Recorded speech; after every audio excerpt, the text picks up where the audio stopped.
Bismillahirrahmanirrahim. Assalamualaikum warahmatullahi wabarakatuh. Alhamdulillah rabbil alamin. Wassalatu wassalamu ala asyrafil anbiya'i wal mursalin. Nabina Muhammadin wa ala alihi wa sahbihi ajma'in. Ya ayyuhalladzina amanu taqullaha haqqa tuqatih wa la tamutunna illa wa antum muslimun. Subhanaka la ilma lana illa ma 'allamtana. Innaka antal alimul hakim. Allahumma la sahla illa ma ja'altahu sahla wa anta tajal hazna idza syi'ta sahla ma ba'd. Para pemirsa dimanapun berada, alhamdulillah kita bersyukur kepada Allah. Pada sore hari ini kita akan menggali tema terkait dengan Ramadan dan keluarga. Kita sudah melewati beberapa hari pelaksanaan ibadah puasa Ramadan. Mudah-mudahan ini menjadi kesempatan yang luar biasa buat kita untuk lebih mengakrabkan dalam berkeluarga. Apalagi kita dihadapkan kepada wabah pandemi COVID-19 yang mengharuskan banyak kita terisolasi di rumah. Apalagi dengan PSBB yang sedang dijalankan untuk memutus mata rantai virus corona ini.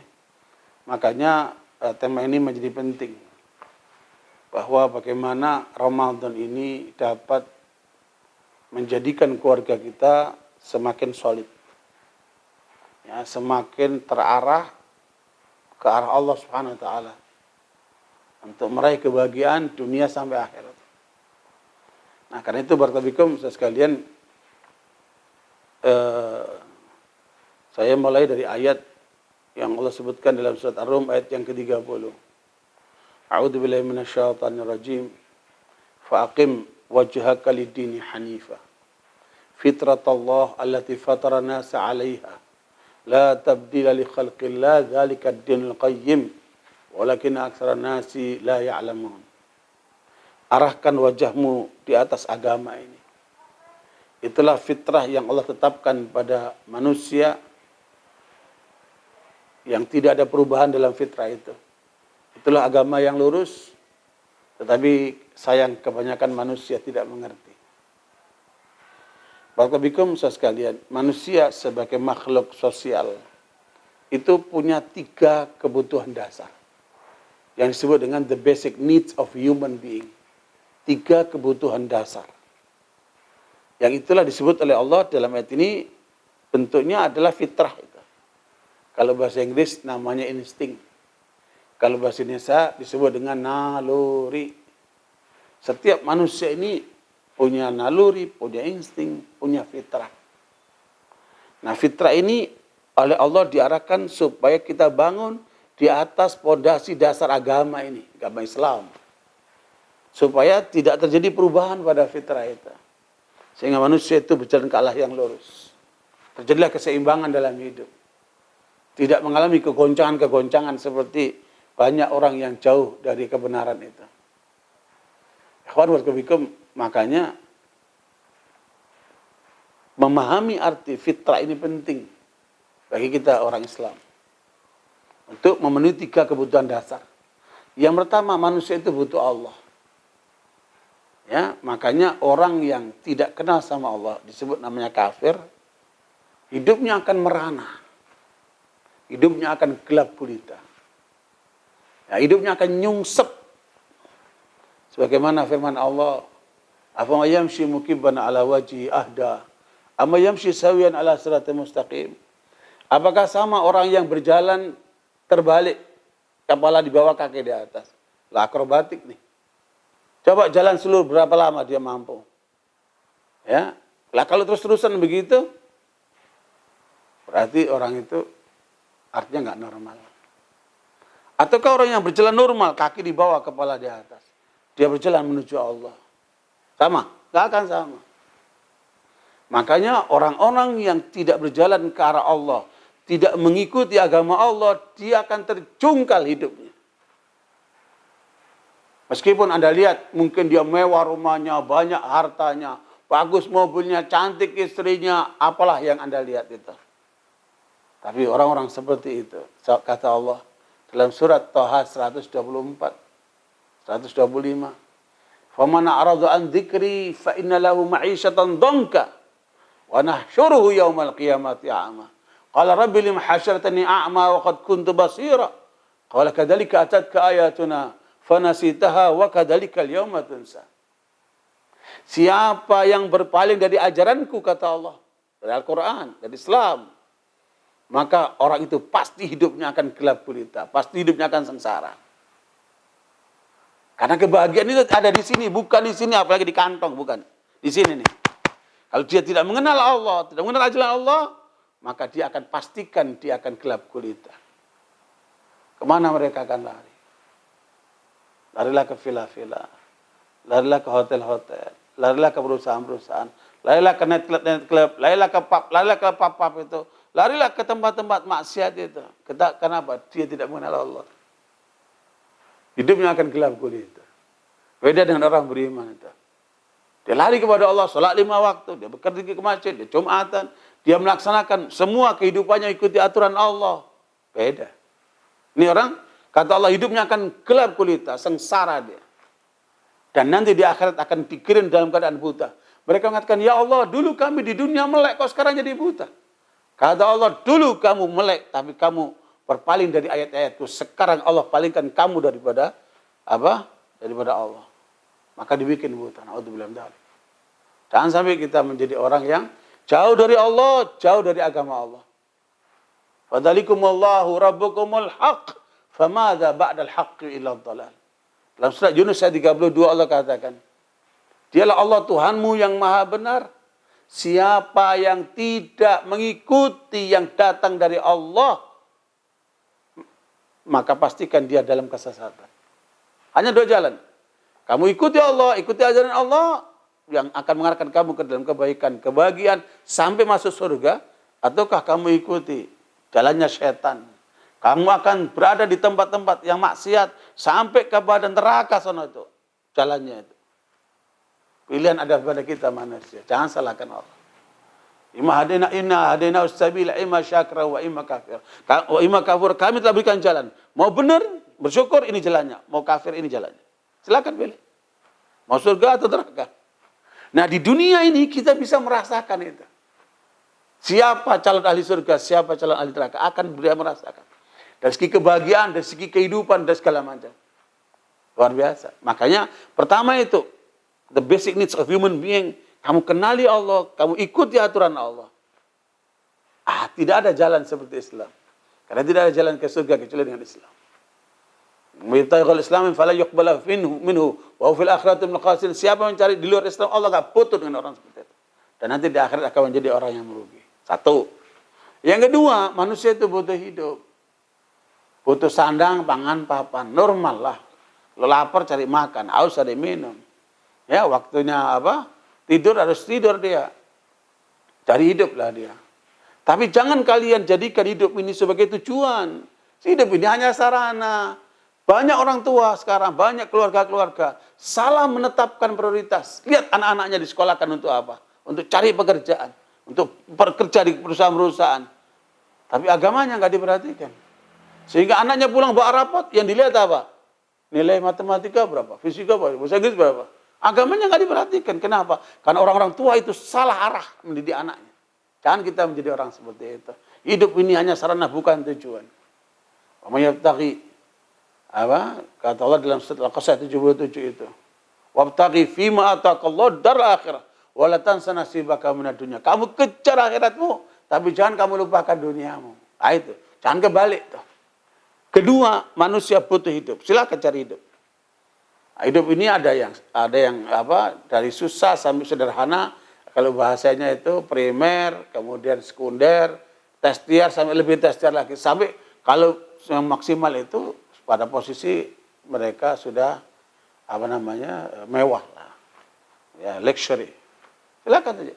Selama jalannya benar mengikuti agama Allah. Ya, kemudian yang ketiga, manusia butuh apa? Menikah dia. Menikahlah. Kalau sudah waktunya menikahlah. Makanya lihat kan, pemuda-pemudi itu Kalau ada waktunya, kemana mereka? Mencari pasangan. Jangan menyimpang, jangan pacaran, jangan selingkuh, menikah. Supaya lahir keturunan darimu, keturunan yang benar. Bangun rumah tanggamu supaya benar. Dan jangan lupa, keluarga dalam Islam itu ada 2 misi utamanya. Yang paling pokok yang harus kita pahami. Yang pertama adalah kebahagiaan di dunia ini. Bagaimana Allah sebutkan dalam surat Ar-Rum ayat 21. Ayat ini terkenal sekali kalau waktu pernikahan dibaca. Wa min ayatihi an khalaqalakum min anfusikum azwajan litaskunu ilaiha wa ja'ala bainakum mawaddatan wa rahmah inna fi dzalika laayatin liqaumin yatafakkarun. Dan di antara tanda-tanda kebesaran Allah, Allah jadikan dari pasangan Anda seorang istri yang supaya kalian menikah dan kalian merasa tentram dengannya.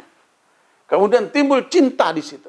Kalau cinta itu biasanya mendahulukan apa yang dia cintai. Ya, subhanallah. Yang ketiga, penuh kasih sayang.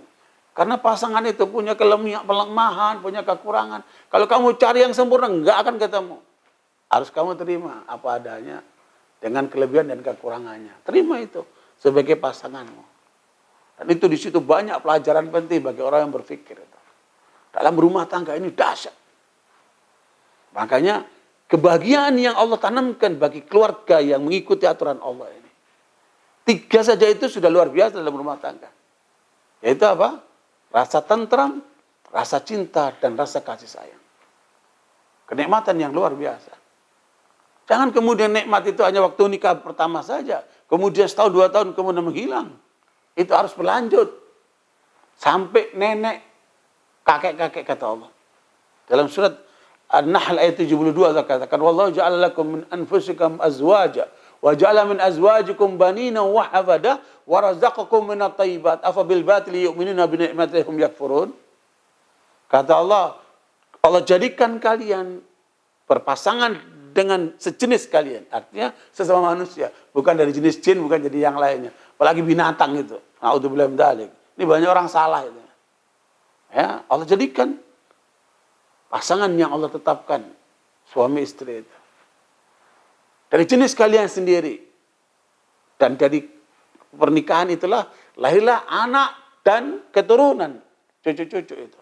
Maknanya apa? Pernikahan kita didorong oleh Allah untuk berkepanjangan. Sampai nenek-nenek, kakek-kakek, sampai melahirkan anak cucu itu. Pertanyaannya untuk apa? Ya, jangan takut. Oh nanti nggak ada rezeki, nanti kata apa? Jangan takut. Kalau Allah yang akan menjamin. Ya. Nahnu narzuqukum wa iyyahum. Kami akan memberikan rezeki buat kalian dan anak cucu kalian itu. Allah yang memberikan rezeki. Kenapa takut? Itu Allah sebutkan seperti itu. Wa razaqakum minat thayyibat. Allah yang memberikan rezeki itu. Buktinya kita di rumah-rumah sekarang, rezeki tetap jalan. Ya kan? Allah berikan kemudahan. Jadi COVID-19 ini juga memberikan banyak pelajaran kepada manusia. Jangan kau bergantung dengan usahamu. Jangan kau bergantung dengan hartamu. Jangan kau bergantung dengan kepintaranmu. Karena ini lockdown semua. Hampir seluruh dunia itu. Allah tunjukkan betapa arti virus yang kecil itu bisa melemahkan manusia. Teknologi nggak berlaku semua itu kan. Sampai sekarang vaksin masih belum ditemukan. Masih uji coba. Nah, begitu lemahnya manusia ini. Kawan bertabikum, makanya jangan takutlah dalam hidup. Dan yang paling menarik, ada seorang penulis Amerika namanya Buchanan. Dia penasihat 3 presiden Amerika. Silakan dicek. Bukunya itu PDF ada di internet. Judulnya The Death of the West. The Death of the West itu, si penulis ini Buchanan ini menganalisa bahwa Amerika Barat, Eropa, Amerika, dan sejenisnya itu, mereka sedang menuju kepada kematian. The death of the West. Karena 2 faktor. Faktor yang pertama, kerusakan moral di dalam kehidupan mereka. Moral pribadinya, moral rumah tangganya, moral masyarakatnya, moral perilaku-perilaku yang lainnya. Moralnya hancur, luar biasa. Dan yang kedua, secara demografis. Perempuan-perempuan Barat tidak ingin punya anak. Kalau mau punya anak cukup 1. Padahal kebutuhan mereka minimal 2. Dan itu akan terjadi kepunahan. Makanya mereka mau bayar supaya perempuan-perempuan mereka itu mau melahirkan anak. Nggak mau, kalaupun punya anak cuma satu. Ya. Barakallahu sekalian. Saya kemarin ke Rusia, dialog dengan seorang perempuan yang katanya masih perawan, tim yang membimbing kegiatan di sana. Dia mengatakan saya nggak mau punya anak. Kenapa? Karena saya lihat sepupu saya punya anak susah.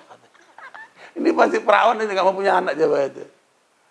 Nah, gitu karenanya sekalian. Ketika mereka tidak melahirkan anak-anak keturunan, otomatis kekurangan penduduknya, maka dihadirkanlah emigran muslimnya. Orang muslim bikinnya anak terus luar biasa. Makanya pertumbuhan demografis kaum muslimin luar biasa. Mau tidak mau Eropa 2050 akan menjadi negeri muslim. Mau tidak mau. Perkembangan di Amerika luar biasa. Begitu pula di Rusia dan sebagainya. Tidak bisa dibendung. Makanya sekalian, itu Allah jadikan berumah tangga itu bukan hanya sekedar untuk memenuhi kebutuhan biologis, tapi di situ mengandung banyak hal, termasuk ketentraman dan kenikmatan hidup. Ya, makanya Ramadan ini harus menjadi kesempatan kita untuk mengakrabkan dalam berumah tangga, dalam kekeluargaan ini.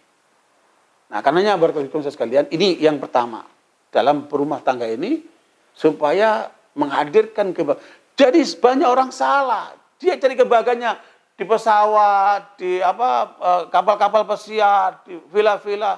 Kebahagiaanmu itu ada dalam rumahmu. Ya, tetapi banyak kemudian bapak-bapak kalau mau pulang ke rumah berat, malas. Ya, kenapa? Dia kebeban kalau ke rumah. Janganlah. Ada yang salah itu.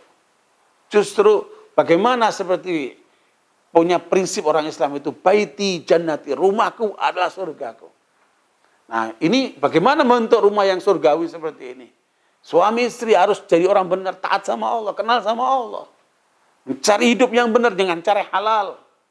Dan pasangannya itu harus memenuhi persyaratan yang Rasulullah sampaikan. Kalau lihat Bukhari Muslim mengatakan, tuntuhal mar'atul arba'. Pasangan itu dipilih karena 4 faktor. Li jamaliha, wali maliha, wali hasabiha, wali diniha, fatfar bidzati dini taribat yadak. Nikailah calonmu itu. Ya, kalau perempuan yang cantik, kalau laki yang cakep boleh, kan? Kemudian yang kaya, ya, kecukupan, keturunannya bagus, dan yang bagus agamanya. Tekankan agama kata Nabi, kamu akan selamat rumah tanggamu. Menarik teori Khawarizmi yang penemu logaritma itu. Dia mengatakan, teori saya, kecantikan bakal pudar, 0 nilainya. Kekayaan bakal habis, 0 nilainya. Keturunan bakal habis karena cuma sebatas di dunia. Fa idza nufiqa fis suri fala ansaba bainahum yauma idzin wa la yatasaalun. Kalau ditiupkan sangkakala, maka berhentilah, selesailah urusan kekeluargaan. Tetapi yang sisa cuma agama satu. Ini agama satu. Tapi kalau orang mengatakan dia cantik, dia kaya, dia keturunan terhormat, bagus agamanya, berapa nilainya? 1. Coba kalau agamanya nomor 1. Agamanya nomor 1 jadi berapa? 1000. Agamanya 1, terus yang lainnya 1000 dia. Nilainya terangkat. Begitu arti agama yang bisa mewarnai kekeluargaan itu. Dan indah sekali. Makanya tanda wanita salihah apa? Kata Nabi, idza nadhara ilaiha saratu. Ketika dipandang suaminya menyenangkan hatinya, bukan menyebalkan. Menyenangkan hatinya. Mau punya duit, mau enggak punya duit, mau capek, dia dipandang menyenangkan hatinya. Luar biasa. Kan? Wa idza amaraha ta'atu, kalau disuruh oleh suaminya dia taat. Selama tidak melanggar Allah. Kan? Wa idza ghaba anha hafizat nafsaha wa ma, kalau kemudian dia pergi, suaminya pergi, istri menjaga dirinya, menjaga keluarganya, menjaga harta suaminya. Wa idza aqsama alaihi abarra, kalau kemudian suami bersumpah dipenuhi keinginannya. Luar biasa. Nikmat luar biasa. Makanya dari Muslim Rasul mengatakan khairu mata'id dunya al-mar'atus salihah. Seindah-indah dan yang paling berharga dunia ini apa? Istri yang salihah.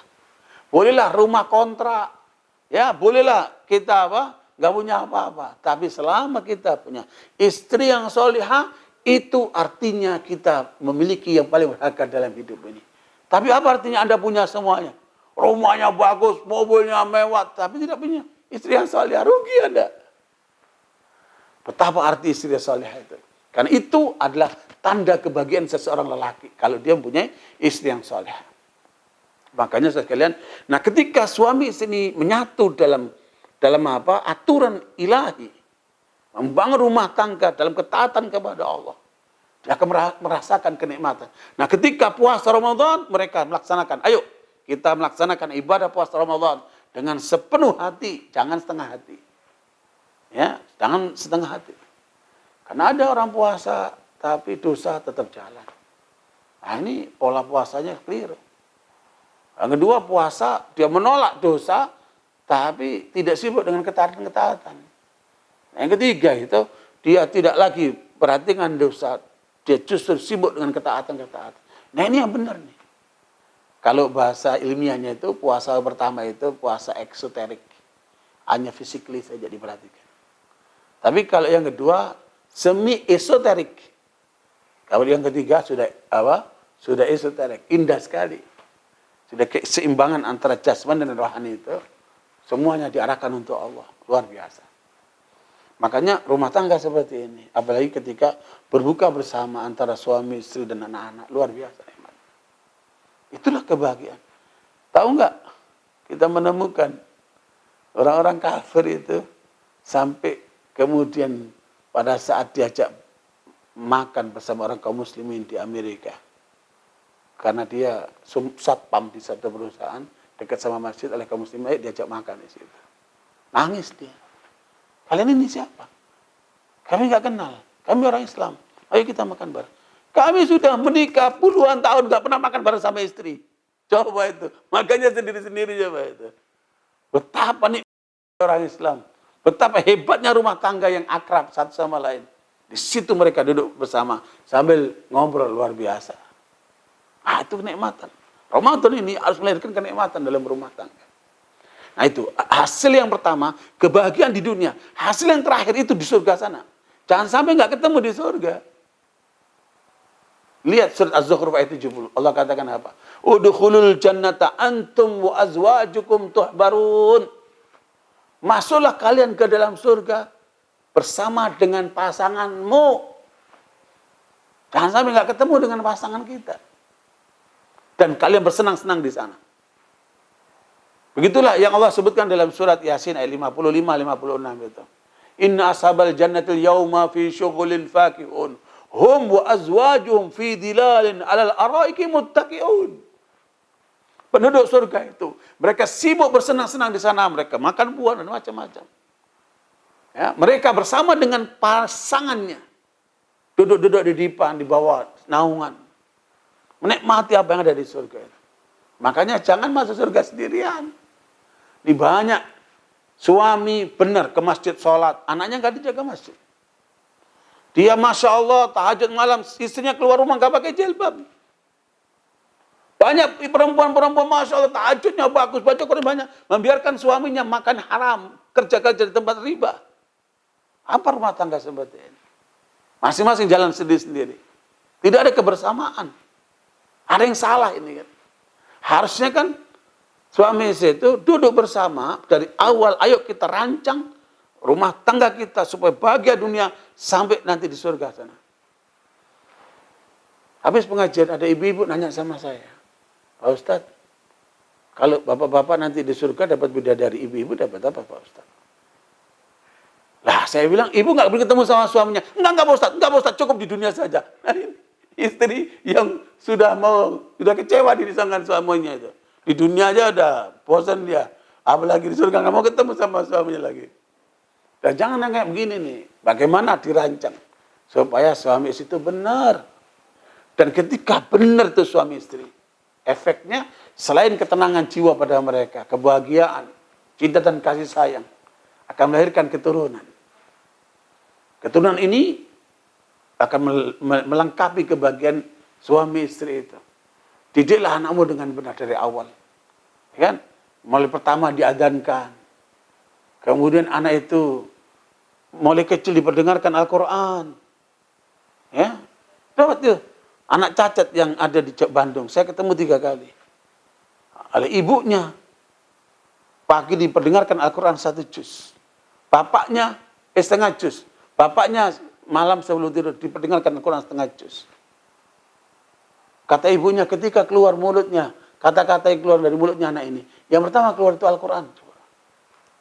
Anak itu cacat. Sampai sekarang itu pakai kursi roda. Ini anak-anak mulai kecil dikasihnya jelinnya musik aja, lagu aja. Mau jadi apa kamu? Itu panggilan setan semua itu. Karenanya berkali-kali saya sekalian, didik anakmu itu mulai kecil itu. Ya, perdengarkan mereka Al-Quran, biar tenang.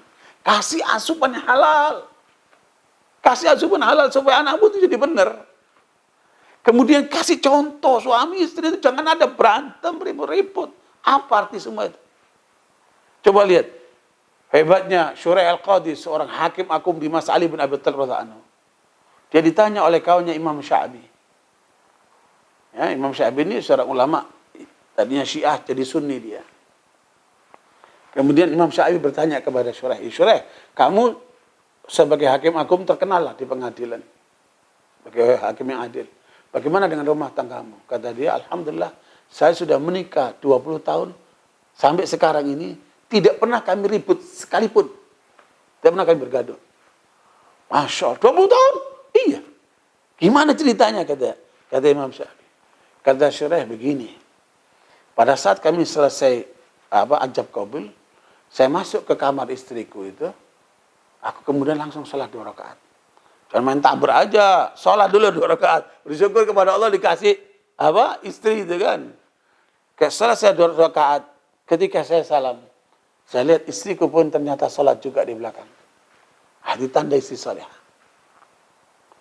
Pada saat selesai sholat, aku ingin meletakkan tanganku di atas ubun-ubunnya untuk saya doakan. Karena itu sunnah. Ya. Tiba-tiba dia mengatakan sebentar. Terus seperti dia mau ceramah. Innal hamdalillah wassalatu wassalamu ala Rasulillah wa ba'd kata dia. Ya, alhamdulillah saya bersyukur kepada Allah dikaruniai seorang suami seperti engkau. Tapi saya tidak pernah tahu siapa engkau. Bagaimana kehidupanmu, bagaimana keluargamu, bagaimana lingkunganmu, bagaimana watakmu, saya tidak pernah tahu. Kita bertemu dalam pernikahan ini. Tolong beritahukan kepadaku apa saja yang kamu sukai, aku akan jalankan. Dan apa saja yang tidak kamu sukai, aku akan tinggalkan. Wassalam. Karena suaminya ini ulama besar, ya lancarlah. Innal hamdalillah wassalatu wassalamu ala Rasulillah. Saya suka ini. Saya nggak suka ini. Wassalam. Jadi keinginannya, daftar keinginannya disampaikan. Daftar yang dia tidak sukai dia sampaikan. Kemudian istri itu memberikan ubun-ubunnya, kemudian didoakan oleh suami. Allahumma inni as'aluka khairaha wa khairu ma jabalta alaih wa a'udzubika min syarriha wa syarri ma jabalta alaih. Sejak itu kata Shuraih sampai hari ini 20 tahun kami tidak pernah ribut sama sekali. Coba. Kenapa? Istri cerdas, tahu keinginan suaminya, dia penuhi semua keinginan selama tidak melanggar Allah. Dan apa yang nggak sukai dia tinggalkan. Sehingga tidak ada alasan untuk ribut. Lah ini minta kopi dikasihnya teh gimana? Bikin orang marah aja. Jangan mancing lah. Nah, seperti itu. Harus ada kesadaran bersama antara pasangan itu. Nah, rumah tangga yang seperti ini dibangun dengan kesadaran bersama. Untuk taat kepada Allah. Dan jangan ada dosa di rumah itu. Jangan ada pelanggaran di rumah itu. Jangan ada kemudian sampai ada sholatnya bolong-bolong atau kemudian jauh dari Al-Quran atau kemudian makan atau datang ke sesuatu haram di rumah. Jangan. Itu yang bikin kekacauan rumah tangga itu. Makanya kita diajarkan puasa ini supaya kita mampu mengendalikan syahwat kita. Syahwat makan, syahwat minum, syahwat seks. Ya kan? Makanya tahan dulu selama puasa kan. Kemudian syahwat tidur dan syahwat ngomong nih. Supaya terarah, jangan sembarangan ngomong. Kalau kita mampu itu, maknanya puasa kita sudah benar. Itu maksudnya puasa. Untuk kemudian kita menjaga supaya keutuhan puasa ini betul-betul kita dapatkan, baru kita pengendalian diri kita semakin bagus, dan kemudian kita hadirkan dalam rumah kita itu. Makanya tidak boleh puasa marah-marah. Kalau nggak boleh puasa kemudian bicara-bicara kotor, kasar, nggak boleh itu. Karena akan menghilangkan pahala puasa. Makanya coba dalam rumah tangga suami istri itu luar biasa bicaranya. Ya dibicarakan juga berkualitas. Ya ilmu, ibadah, diskusi yang bermanfaat, merancang masa depan. Memperhatikan pendidikan anaknya, luar biasa indahnya itu. Ya, dan kullukum mas'ulun an ra'yati. Ya, kullukum ra'in wa kullukum mas'ulun an ra'yati, kata Nabi, masing-masing kalian akan dimintai pertanggungjawaban. Suami diminta pertanggungjawaban, istri diminta pertanggungjawaban, anak juga seperti itu. Masing-masing akan dimintai pertanggungjawaban sesuai dengan kapasitas yang didapatkan, yang dia peroleh. Nah, karena itu barakallahu sekalian, makanya rumah tangga kita ini harus betul-betul kita kawal. Kan di situ kebahagiaanmu. Satu kali ada seorang perempuan mendatangi Rasulullah. Riwayat ini ada dalam riwayat Nasai. Kemudian perempuan ini seperti ada sesuatu. Ya, ingin menyampaikan sesuatu. Nabi bertanya, "Adzati zaujatin anti?" Apakah engkau punya suami? Perempuan mengatakan, "Iya ya Rasulullah, aku punya suami." Maka Nabi kemudian menjawab, bertanya lagi, "Kaifa anti minhu?" Bagaimana sikapmu kepada suamimu? Maka perempuan mengatakan, "La alu juhdan." Aku tidak aku hanya berbuat yang terbaik untuk dia. Ya, yang aku lakukan, yang semampu aku. Kira-kira bahasa gitu. Aku berbuat sesuatu yang semampu aku, yang telah aku berbuat kepadanya. Maka Nabi menasihati perempuan ini, dan untuk semua perempuan yang lainnya. Unduri anti minhu, fa innahu jannatuki aw naruk. Perhatikan suamimu itu. Karena suamimu itu surgamu atau nerakamu. Subhanallah. Suamimu, surgamu atau nerakamu. Begitu Nabi menasihati perempuan itu. Begitulah perempuan-perempuan yang lain. Jangan lupa itu. Jangan kamu abaikan suamimu. Begitu pula para suami, jangan kamu rendahkan istrimu. Jangan kamu remehkan istrimu. Kata Nabi, khairukum li ahli, wa ana khairukum li ahli. Sebaik-baik kalian, wahai kaum lelaki, yang terbaik kepada istrinya, kepada keluarganya. Dan aku, orang yang terbaik kepada keluarga, kepada istriku. Ini banyak lelaki, hormat sama tamu, hormat sama teman, apalagi sama atasannya luar biasa, tambah istrinya bengis, kejem. Nggak benar itu laki kayak begini. Sayangi istrimu itu.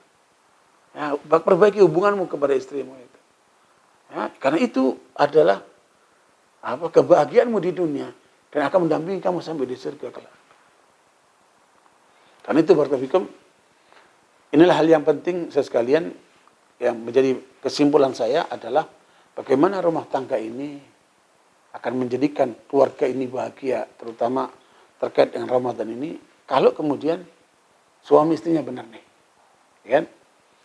Suami istrinya saleh dan saleh. Kemudian yang kedua, lahirkan anak-anak yang saleh.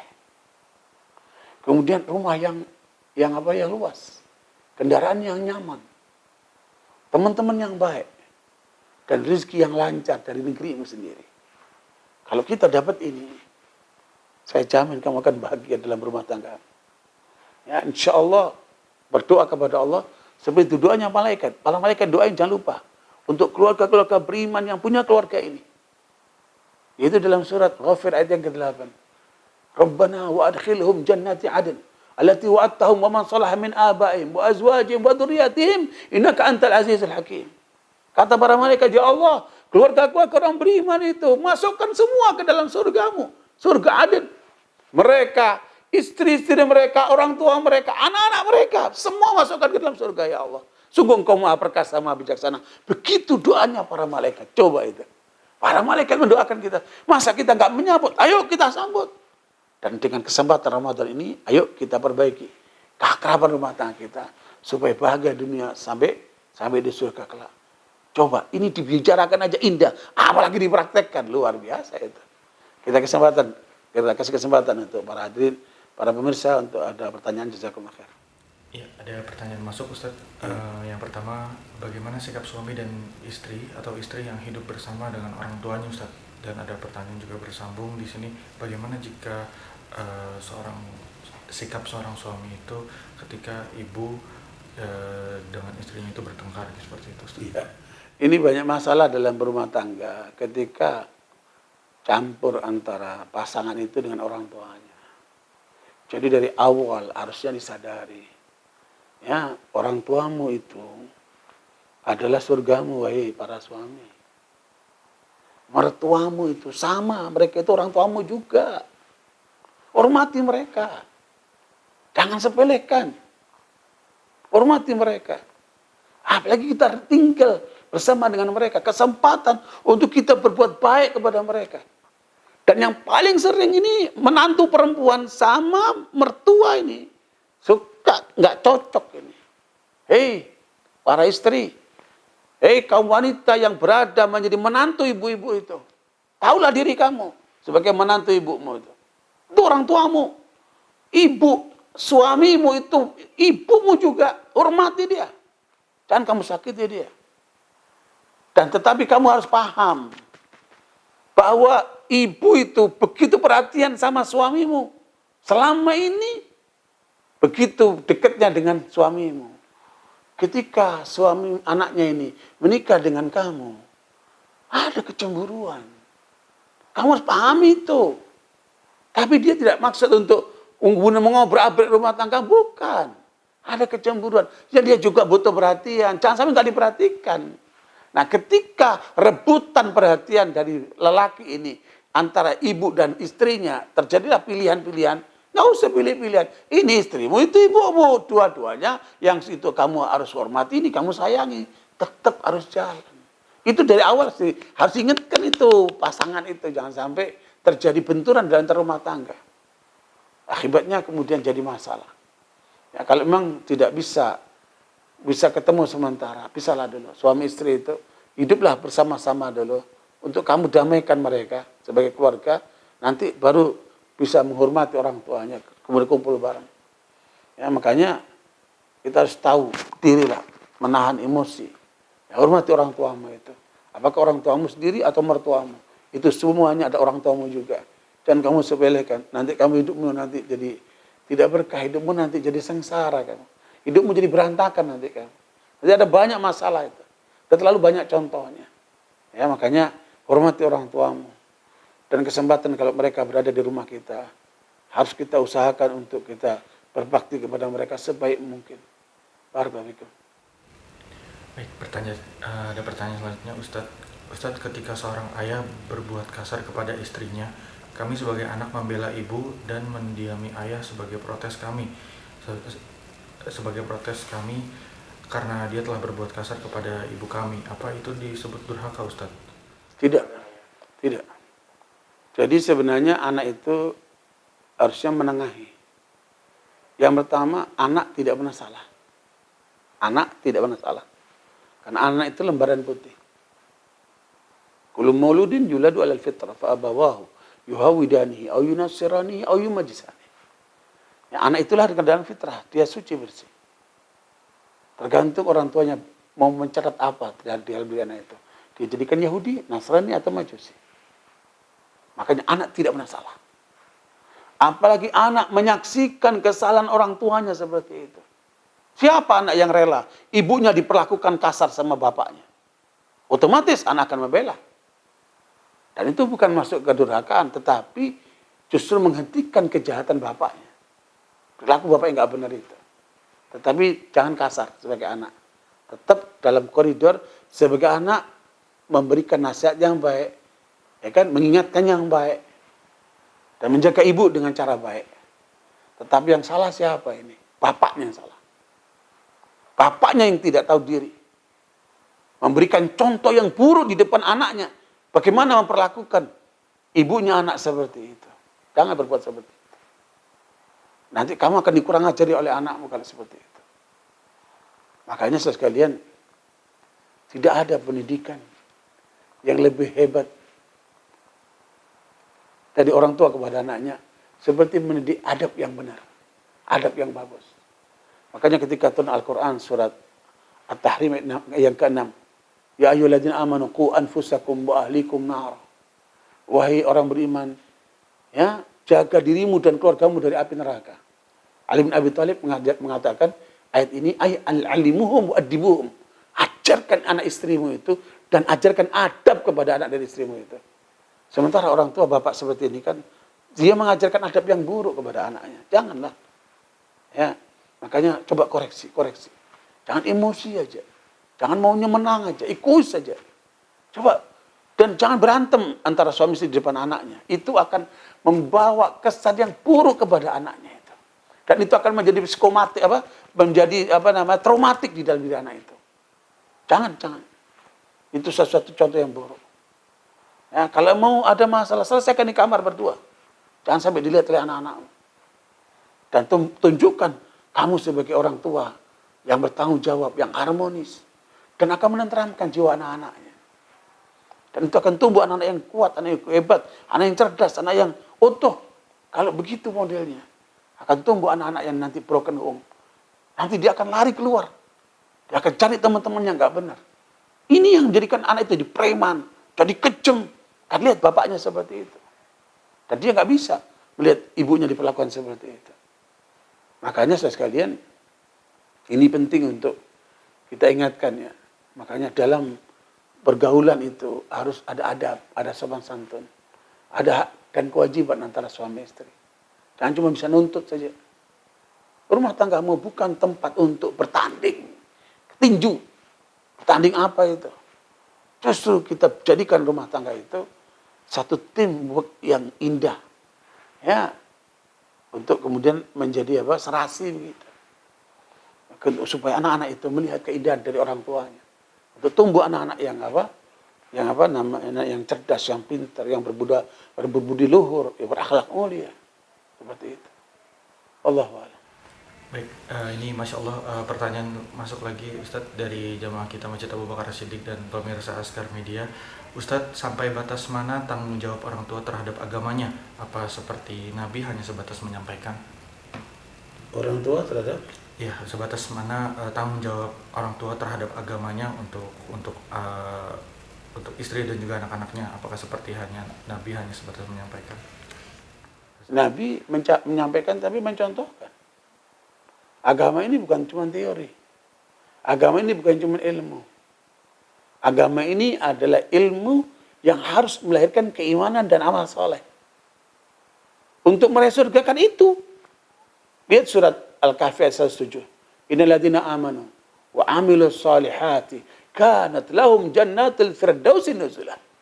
Orang-orang beriman dan beramal-amal soleh, maka mereka akan ditempatkan oleh Allah di surga Firdaus sebagai tempat tinggal mereka. Nah, untuk mencapai iman dan amal soleh harus berilmu. Ilmunya apa? Ilmu agama lah. Untuk menghantarkan kita supaya benar. Jadi bukan cuma teori. Bukan cuma dicatat, diingat-ingat. Ilmu agama itu harus diresapi, kemudian dipraktekkan. Sehingga menjadi keindahan betul. Menjadi apa? Karakter. Gitu. Jadi agama itu harus menjadi karakter. Yang mewarnai kehidupan kita. Dalam surat Al-Baqarah ayat 138 Allah katakan sibghat Allah. Wa man ahsanu minallahi sibghah wa nahnu lahu 'abidun. Corak Allah. Mana ada corak yang lebih baik daripada corak Allah? Bagi orang-orang yang beribadah kepada Allah. Coba ketika orang itu sebelum dia masuk Islam, dia petinju, dia preman, dia begini, dia begitu. Ketika dia masuk Islam, berubah. Asyhadu an la ilaha illallah wa asyhadu anna Muhammad Rasulullah. Dia mulai sholat. Dia mulai hormat sama orang tua. Dia mulai sayang sama istri. Dia perhatian sama anaknya. Dia cari yang halal. Persis seperti lebah. Lebah itu ketika keluar, dia nggak ganggu. Dia nggak merugikan pihak lain. Dia kemana itu? Ke bunga-bunga dia. Dan dia nggak ganggu bunganya, dia ambil sari mati bunganya. Kemudian dia produksi jadilah madu. Begitulah orang mukmin. Indah sekali. Tapi jangan diganggu orang beriman itu. Nanti kamu dientup. Ya. Karena itu Bartabikum, sekuat Rusia, superpower, ketika mengganggu umat Islam di Afghanistan, ngacir itu. Kan luar biasa itu. Allah kasih contoh pelajaran buat kita. Kan? Jangan ganggu orang Islam. Seperti yang terjadi di beberapa tempat itu kan. Ya, kamu akan dientup kamu. Sekuat apa gajah itu, kalau berhadapan dengan tawon yang banyak, akan runtuh tuh gajah. Ya, untuk matanya, untuk bibirnya, mati tuh gajah, runtuh dia kan. Jangan main-main dengan orang beriman. Makanya, sekalian, nah itu, rumah tangga ini kan struktur terkecil dari kehidupan bermasyarakat dan bernegara. Kalau rumah tangganya benar, luar biasa. Dan nggak bisa kita menuntut negara harus menegakkan keadilan. Sementara kita sendiri nggak menegakkan keadilan. Kita menuntut macam-macam di luar sana, sementara kehidupan kita sendiri nggak benar. Agamanya nggak benar. Ini banyak orang lebih banyak dasarnya semangat saja. Ya, makanya dengan media Askar, dengan masjid As-Siddiq ini, Bukhara As-Siddiq ini, mudah-mudahan ini menjadi pencerahan, menjadi penyadaran, edukasi kepada umat ini supaya kembali kepada agama Allah. Benarkan diri kita, ikuti aturan agama Allah. Tadi ayatnya sudah saya sampaikan, surah Ar-Rum ayat 30 itu. Bangun dirimu di atas agama ini. Karena disitulah kemuliaanmu, disitulah kebahagiaanmu, disitulah masa depanmu. Dan jangan lupa masa depanmu itu apa? Bukan dunia ini, sono, akhirat sana. Makanya Allah bilang, dan itu kesimpulan dalam surat Az-Zumar ayat 22. Afaman syarahallahu sadrahu lil islami wa huwa ala nurim min rabbih fawailul lil qasiyati qulubuhum min dzikrillah ulaika fi dhalalin mubin. Betapa beruntungnya orang yang telah dilapangkan dadanya dengan Islam. Kalau udah di dada sini harus mewarnai otak, harus mewarnai perilaku. Tuh, corak tadi itu kalau udah imannya Islam udah masuk, dia harus mewarnai semuanya. Kemudian dia akan dicahayai dengan Al-Quran. Saya masih teringat itu. Kemudian Allah sebutkan betapa ruginya orang yang mengeras kalbunya dari mengingat Allah, itulah orang yang sesat yang nyata. Saya teringat seorang preman besar di Australia itu, dari Italia dia. Ya, ditembak berkali-kali itu sama polisi, nggak mati, malah mati anaknya. Preman terbesar sudah di Australia itu. Saya lupa siapa namanya itu. Ketika dia masuk Islam, berubahlah dia jadi manusia yang bermanfaat, yang luar biasa. Dia buka restoran. Dalam seminggu itu, sehari, dia kasih makan 3.000 orang atau 6.000 orang. Dari restorannya itu. Dia kasih gratis. Wartawan bingung itu. Bagaimana dulu kamu penjahat yang dahsyat, ditakuti oleh semua pihak. Termasuk polisi. Kok kamu bisa berubah seperti itu? Inilah Islam. Yang merubah tatanan kehidupan seseorang. Berbalik. Dari jahat, dari orang baik. Itulah Islam. Makanya kalau saya ceritakan banyak sekali, karena terlalu banyak contohnya dalam kehidupan nyata ketika orang itu sudah diwarnai dengan warna Islam, maka dia menjadi indah dalam kehidupannya. Indah di rumah tangganya, indah bersama istrinya, indah bersama anaknya, indah bersama tetangganya, indah bersama kawan-kawannya, indah dalam kehidupannya. Sehingga dia terus memberikan yang bermanfaat buat orang lain. Luar biasa. Makanya malaikat itu memuji. Ketika para penduduk surga itu dikiring ke dalam surga. Dalam akhir surat Az-Zumar itu. Surat Az-Zumar 73 itu. Wasiqal ladzina taqarrabahum ilal jannati zumara. Hatta idza ja'uha wa futihat abwabuha wa qala lahum khazanatuha salamun alaikum tibtum fadkhuluha khalidin. Lihat itu ketika Allah ketika para orang-orang beriman itu dikiring rame-rame ya menuju surga dan pintu-pintu surga dibuka. Lihat rombongan lah. Ya sendiri rame-rame rombongan. Ya. Kemudian malaikat menyambut. Mereka mengatakan selamat buat kalian. Salam buat kalian. Memang kalian orang baik. Tiptum. Dulu kalian di dunia itu orang baik. Baik imannya, baik lisannya, baik perbuatannya, baik kehidupannya, baik rumah tangganya, baik semuanya. Pantas kalian masuk surga ini. Wa qala alhamdulillah Kemudian mereka mengatakan segala puji bagi Allah. Dia telah memberikan kami surga yang seperti ini. Makanya saudara sekalian, itu yang kita harapkan. Jadi jangan cuma bahagia di dunia, sengsara akhirat. Kita yang bahagia di dunia sampai masuk surga bareng-bareng. Itu rumah tangga kita maunya begitu. Allahu a'lam bishawab. Jazakumullah khair. Baik, ini mungkin Ustadz pertanyaan terakhir. Ustadz, bagaimana membangun mental anak ya agar juga jiwa anak ini agar taat dalam beragama, juga ada kaitannya juga apabila sudah diajak lalu dicontohkan anak itu, tapi si anak ini masih belum taat gitu Ustadz. Apakah tanggung jawab kita sudah terlepas sebagai orang tua atau? Itu karena ada kesalahan di orang tua. Anakmu tidak pernah salah. Masalahnya banyak orang tua tidak tahu cara mendidik anak. 3. Ini kaidah ini. Pegangin wahai orang tua kalau kamu punya anak. 3 cara mendidik anak itu. Yang pertama, dari anakmu lahir sampai umur 7 tahun, rajakan anakmu. Jangan dipaksa-paksa. Tapi kamu berikan contoh sama dia. Kamu sholat, dia lihat. Kamu baca Quran, dia dengerin. Kamu berperangai bagus kepada istrimu, kepada lingkungan. Dia memperhatikan semua. Kamu ajarin dia doa. Kamu ajarin dia bacaan-bacaan apa. Dan gak usah dipaksa anakmu.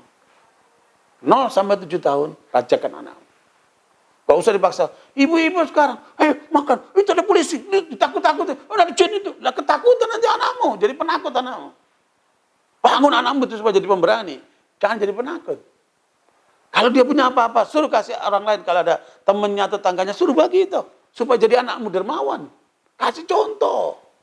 Itu.